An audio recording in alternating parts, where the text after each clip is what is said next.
महत्त्वाची बातमी आहे। अमरावतीमध्ये जो प्रकार घडला तोच प्रकार कोल्हापुरामध्ये सुद्धा घडलेला आहे।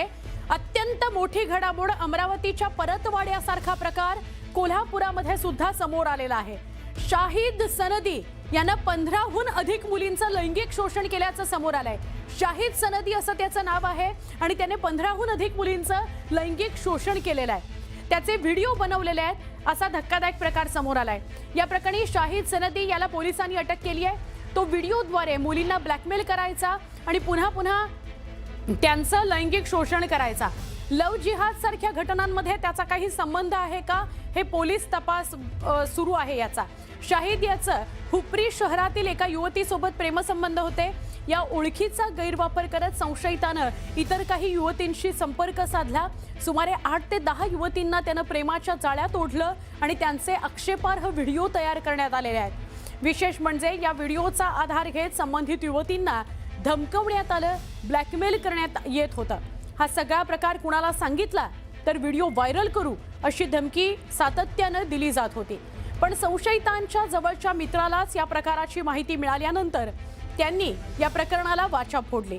यानंतर पीडितांपैकी एका युवतीनं धाडसानं पुढे येत तक्रार दाखल केलेली आहे। आमचे प्रतिनिधी ज्ञानेश्वर यांच्याशी बोलूया। ज्ञानेश्वर, खूप धक्कादायक गोष्ट आहे ही की अमरावतीतलं परतवाडा प्रकरण जे महाराष्ट्रभर गाजलं तसंच कोल्हापुरात काहीतरी घडलंय। त्याचीच पुनरावृत्ती आहे ती कोल्हापुरात झाल्याचा प्रकार आहे तो धक्कादायकरित्या असा समोर येतोय। शाहिद सनदी याने अनेक मुलींना आहे ते प्रेमाच्या जाळ्यात ओढलं, त्यानंतर त्यांना हॉटेलवरती नेऊन त्यांच्यावरती अत्याचार केले, त्यांचे व्हिडिओ तयार केले आणि ते इतरत्र मित्रांना व्हायरल केल्याचा धक्कादायक प्रकार हा समोर आलेला आहे।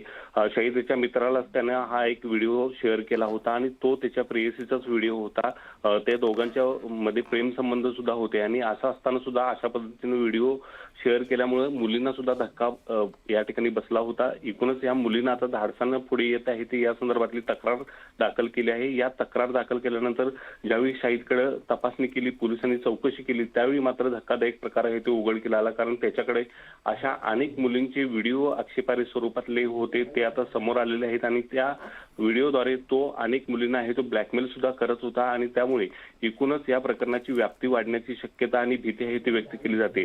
हा एकूणच प्रकार आहे की हिंदुत्ववादी संघटनेच्या कार्यकर्त्यांनी या मुलीने सांगितल्यानंतर हिंदुत्ववादी संघटनेच्या कार्यकर्त्यांनी या तरुणाचा शोध घेतला आणि पोलिसांच्या हवाले आहे ते त्याला केलेलं आहे आणि पोलीस आता एकूणच प्रकरणाचा तपास करताना आपल्याला दिसून येतात।